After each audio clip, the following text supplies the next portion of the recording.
All right. Well, welcome back. And I just was thinking after watching, for the first time I watched our little intro thing, our pretty excitable hard rock and 80s music intro. And I thought, I have to be more excited because it's quite a letdown when you go from that intro to listening to me speak. So here we go. This is me, Patrick Hebert, being excited. So that's what you get. The good news is we just tell the facts. We're all about getting you information and not used car salespeople, so we're not talking about it like that. So anyway, today we're going to talk and expand on some of the things we talked about in the last couple podcasts, where we talked a lot about Canada and why you might want to consider a Plan B residency, another location like Panama or Nicaragua or Belize or any one of the countries down here in Central Latin America. And today, my special guest is Andrea Martinez. She wears a lot of hats. Number one, of course, is she's my wife, so that's the most important part. I can feel your excitement about that. Yay! She's also a property expert here for Eco Villages, and understands. She's not a lawyer. We're not going to make legal representation of anything about the residency programs that we're talking about today, but we're happy to put you in touch with lawyers, and also, we do have a lot of experience talking about it, and Andrea specifically, because she's talking to people every day about, buying a home in one of our communities and how they might be able to get residency with that. So with that, I'm going to say, Andrea, welcome to our Freedom Lovers Life program. Thank you very much. Yeah. Very honored to be here. It is a special thing to be on this show. I know. Can't believe you invited me. It's the third official episode, I think, today. So. Oh, wow. Third or fourth. I'm losing track. We've done so many that, but yeah, let's talk a little bit about, we're here in our office, in Eco Village's office in Panama City, Panama, and we'll talk a little bit about residency. And basically, one of the things I wanted to bring up is, some of the differences for people. We talked a lot about Canada the last couple of shows, and just to expand on that a little bit, if you are a Canadian, getting a second residency is great because you can ultimately choose, or not choose if you want to, but you can choose to give up your Canadian residency. And with that, you're giving up your Canadian taxes, which is the reason pretty much that I did that process. I became a Nicaraguan, Belizean, and Panamanian resident now. I've had those for many years, but one of the biggest things for me as a Canadian is the moment I had another residence, I could give up my Canadian residency. And in Canada, your taxes follow your residency and not your citizenship. So just to be very clear, there are two distinct things here. Citizenship is basically linked to your passport. You are, in my case, I am still a citizen of Canada. I have a Canadian passport, and I'm working on other passports as well. But I'm not a resident of Canada anymore. I am a resident of Panama and some other countries that I mentioned. And so I can come and go for the rest of my life as I please in Panama. I can apply for a Panamanian passport and become a Panamanian citizen as well. But the key thing for Canadians is that I don't have to pay taxes in Canada anymore. If you're American or from the U.S., your taxes follow your citizenship. And that's not the end of the world. You can also, for instance, if you wanted to become a Panamanian resident and then a Panamanian citizen, you can give up your U.S. citizenship, and then you don't have to pay taxes in the U.S. anymore. But if you are a U.S. citizen, it's a worldwide tax system that they employ. It's one of the two countries in the world that does that. But it's definitely worth considering having the Plan B. We all know what's gone on in the past with lockdowns and mandates and things like that. I'm sure they're coming again. So it's nice to have a Plan B, a landing pad, a place to go and stay, and the residency there so that you don't have to leave.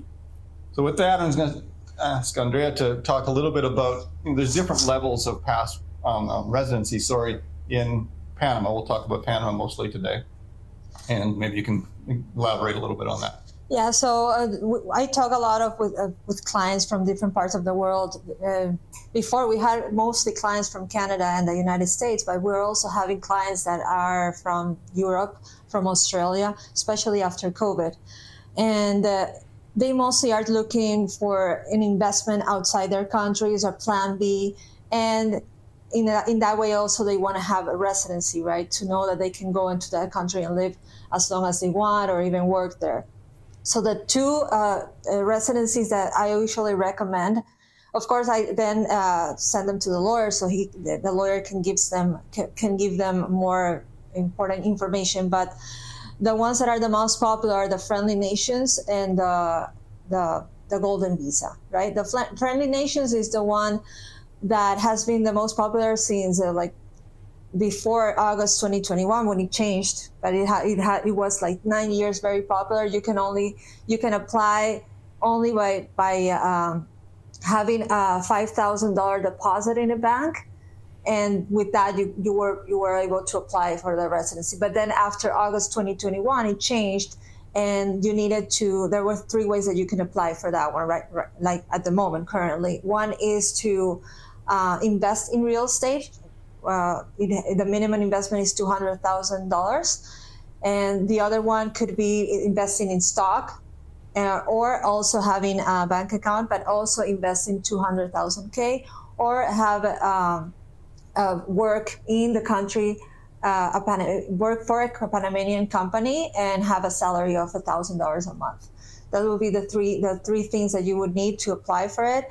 And the thing is that with this visa, you are not going to get a permanent residency the moment that you apply. It is a temporary residency for 2 years, and then you can apply for the permanent residency. It's easy because if you keep your real estate or you keep your bank account with that amount of money, it's easy to get the permanent residency. And after 5 years, you can apply for the citizenship. The new one, the Golden Visa, that one started on October 2020. And that one is the quickest way to get the permanent residency. Here you need to invest a little bit more, $300,000 in real estate. It can be a house, it can be a lot. And with that, you get permanent residency. You get it. You don't have to wait 2 years to apply. So that one is what most people are looking for. And it is even quicker, like in a month or 2, you can get that residency. Great. Yeah, well, there's like a lot to take into account in that, but like I said, there's the process that you go through. We work with you with the lawyer. It's easy, just contact us and we can set it up. A lot of people are also having a plan B for different reasons, right? That it's not just necessarily a tax thing. Like I said, we've had a lot of people, like you said, especially since COVID and since a few banks in the U.S. kind of collapsed, and people are starting to get nervous about, having their money in the U.S. And so a lot of them are looking, even with their self-directed IRAs and things like that, into moving funds outside of the U.S. into some other type of asset. And property in this part of Latin America is really increasing in value quickly. There's a huge exodus of expats from Europe, North America, Australia, like you mentioned, to this region. So the capital gains on property is certainly going up. And a lot of people are seeing that and bringing their money down here. So you can kind of tie that together too and say, okay, well, I want to get some money out of the US or Canada or Europe or wherever you're concerned about it being. Maybe even it's just a diversification play and you want to put some money somewhere else into some other asset. It's a great way to like, if you want to go for a $300,000 or more home and home site here in Panama, you can go immediately for that Golden Visa. And that's an extremely popular thing. We're seeing just a huge influx of expats these days, and a lot of people doing that as their kind of plan B for, even if they're not leaving the US or Canada or Germany or wherever it is right now, they're thinking about it and they want that in their back pocket to be able to kind of pull the trigger on it whenever they want. So that's another reason to think about it. We've created our Veritas Village here in Panama, and we're expanding into making more of them. And that's all about a freedom and self-sustainable lifestyle. And that's intriguing a lot of people. And so a lot of interest in Veritas Village is from people saying, well, I want a home, but I want it to be a little over $300,000 because I want to apply for the Golden Visa. And that comes kind of in a package, and we can help you with that. And it's a great way to get a home. So like I said, you might be living in Boise, Idaho or something right now and just want that in a peace of mind to have that in your back pocket, that, any day something goes on again and then get another kind of crazy event. and it's ultimately something I'm sure coming. So people can say, okay, well, I planned ahead, I didn't wait. Because also the other thing I guess we didn't mention is that the Golden Visa is going up to 500,000. In the friendly nations to 300,000. Right, so they're both going up in value. So now, and that's near the end of this year. So now is a really good time to really consider those. And you know, even if you're just thinking about it, it's really, like I said, it's a great way to kind of combine a bunch of concepts like the diversification of some funds, getting a plan B, and just, you know, potentially, and we're not making any promises, but, you know, the real estate market here is very hot. And, you know, likely the value of land, like especially in things like communities like our Veritas Village, there's only, at this point, there's only 90 home sites there. That's going to be sold out soon. If you own one of those, the likelihood of, you know, if you want to sell it in 2 or 3 years or something, it's going to have, like I said, no promises, but it's very likely to have more value because it's like anything in supply and demand. You have a little bit of supply and a big demand. It generally drives the price up. Yeah, and we do get a lot of people very interested and they ask me about, because right now we are in the permit phase, and they want to know if that would help them to gain residency, right? Because we sell the lot and we also sell the home. Okay. So like if the house, this is a question, that the lot with the house, if that it's a 300,000 together, that can help them. Yeah, exactly. That's it. Right? I mean, whether the house is built or not yet, I mean, on the title, you're going to be paying for the cost of the two together. We build communities. We don't just sell lots. So we build a lot and home combination. We think we have some really beautiful home models to choose from, and you can always design your own. But that combined price is what goes on the title, and the title is really what is driving the residency, right? You have to submit your copy of your land title as proof that you've purchased something from funds that came outside of the country. It's not just shuffling money around inside of Panama. Obviously, the country needs and wants this as investment dollars, so there's a few steps you got to go through, and the money has to be coming from somewhere outside of Panama. It's an investment into Panama, so that's why they're giving you the ability to have residency and citizenship here in the country. Yeah, and also these are pre-construction too. Like there's in Golden Visa, you can see that pre-sale, that's pre-construction, the same thing. Yeah. If you can have like a sales agreement that shows that you're buying something, like soon it's going to be 500,000. So it would be also with the sales agreement, it's like a promise to the country that you're investing into something, right? And you can get also the Golden Visa with that. Yeah, sometimes I think, especially North Americans I know and Europeans, that, you know, I come from Canada, when you buy a property, the title transfer is like a day or two, and it just happens almost at the same time. You have a conveyance system and it goes just right through it. In Latin America, especially Central America, it's not that fast, and it can take months, sometimes longer than a few months, to transfer a title from one seller to the buyer. And so you just need some form of proof, like you said, a compraventa, a purchase agreement that basically is the agreement between the seller and the buyer that you're doing this. And, you know, and there's so much pre-construction going on, even here in Panama City. We're looking out the window the other direction here, and you can see cranes and things being built all the time.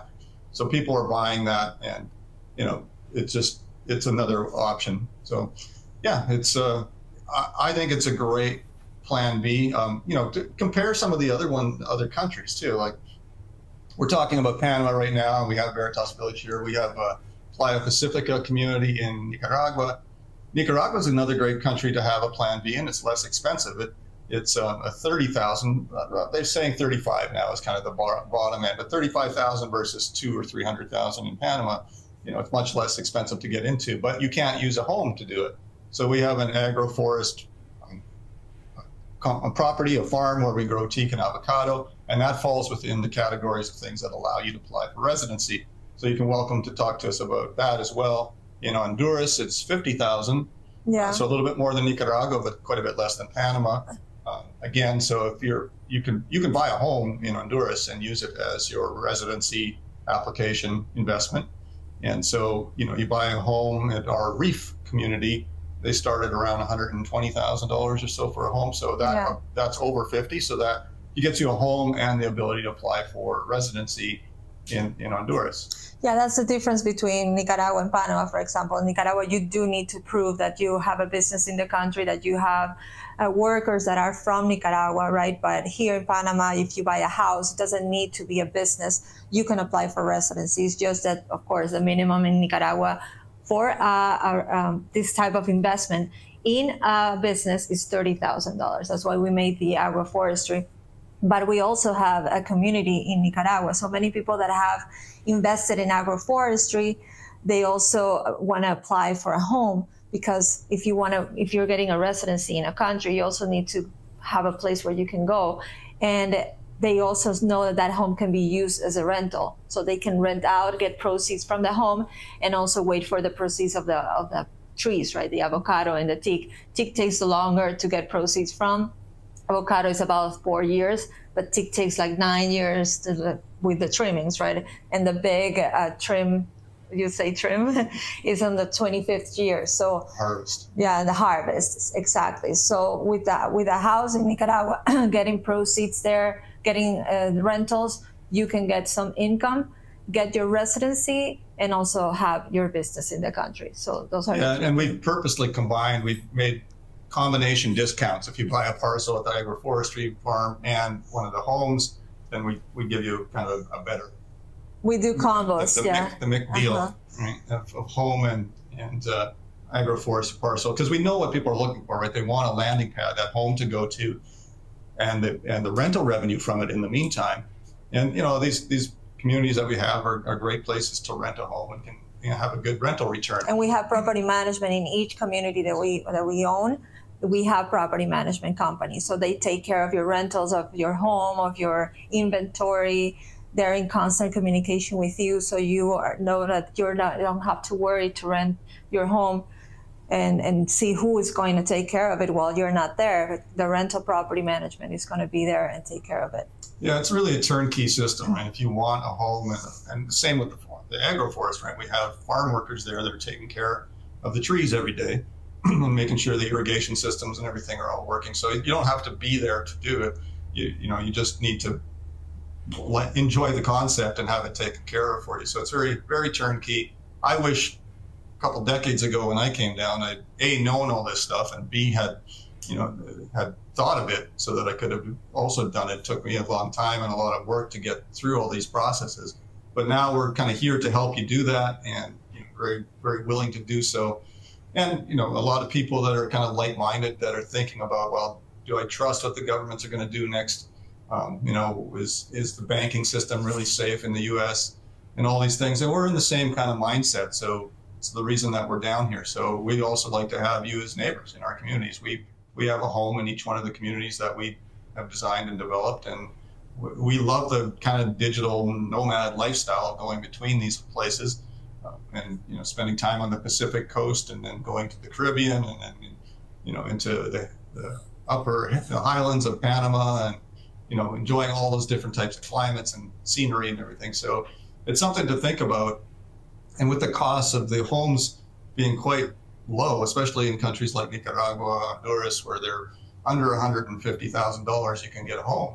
Excuse me, that a lot of people are buying 2 or 3 because they can diversify that way as well. Also have the rental revenue, which is pretty good from all these different areas. And then, if they want to use one of the homes, the rental revenue from the other ones are paying for it. So if you have the home in North America or Europe or Australia, and it's New Zealand, we had a couple from New Zealand the other day.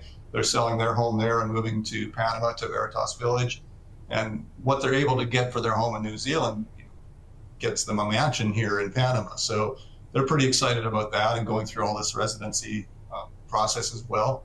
And just really excited about having a kind of a change and improving their lifestyle and everything. So yeah, and as Patrick said, we have gone through all this, like buying property and also getting residency in this country. So that is a way for us to, we have gone through personally, and that helps us help other people to know what paths to take, instead of taking more time trying to figure out things, right? So that's why we like to help people to not only get their property, but also get the residency that they're looking for. And many people who come here, like the communities are for people who want to invest only, or who want to invest and live eventually, or who want to move in. So you have many options. It's not like you can buy a house and it's only for rentals. The house can be used however you would like to.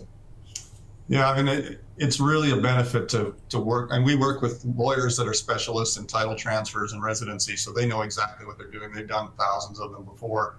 And I just think back to, like I said, a couple decades ago, and I was Googling this area and thinking about moving down to it. It's just like, that was just overwhelming. I'm like, you don't really know anything about what can be done. Now that we've been doing this for so long, you know, we really want to help people kind of take the easy path through all that. I like to say I paid a lot of tuition and went to the school of hard knocks to learn all these things the hard way. Yeah, the good, the bad, and the ugly. Yeah, and it all. So, you know, take advantage of us, basically. Contact us, and we're really happy to help. And even if you don't buy a home in one of our communities, that's fine. We still want to help people, you know, find their better lifestyle and get that peace of mind. Like just having the home or even very least a residency in another country, and working towards maybe another passport. It's like an insurance. Yeah, like we've talked about this before. And Andrea is a doctor and pediatrician, so she's really into health insurance. I never had any health insurance down here until we got married, because for me, you know, the healthcare is so cheap. I'd rather not pay into the insurance every year. But she convinced me it's about peace of mind. You know? It's always good to think ahead. Well, and you have the peace of mind that gives you, right? Yeah. I have the peace of mind from my residencies. I know that if anything, well, I don't live in Canada anymore, but if I was there, at least I'd have the ability to come down here, and I don't have to leave. If you don't have, I guess we didn't really mention that. If you don't have residency, most of the tourist visas for these countries are 30 days. 30 days, 90 days, sometimes half a year. But then you have to go out of the country and back in, and there's a theory, you know, theoretically they don't have to let you back in. So, you know, the residency is important to get, so you have that peace of mind to go, you know what, if I'm taken off from the Netherlands because they're clamping down on farmers or whatever, I'm going to Nicaragua or I'm going to Panama, I want to be able to stay there. If, you know, maybe I want to come back to my home country sometime, but I don't want to be forced to go at a certain time. So the Plan B residency is really important. Yeah, and it's important to know that Panama, the residency, some people ask me about the passport and residency, like the difference between both. And the residency is like a green card, right? Like you can live in the country, you can work in the country. The only thing you cannot do in the country is vote or protest. But everything else, you can stay as long as you want. Yeah, you can stay as long as you want. But then the passport is what gives you the citizenship, and then you can vote and protest too if you become a citizen.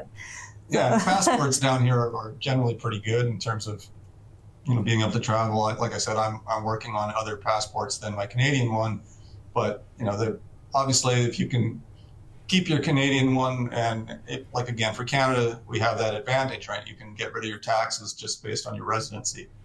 So anyway, I really appreciate you talking with us on the show today. It's been fun, and we're going to have you back to talk about other things in the future. I'd love to. Thank you very much for watching. Like and subscribe.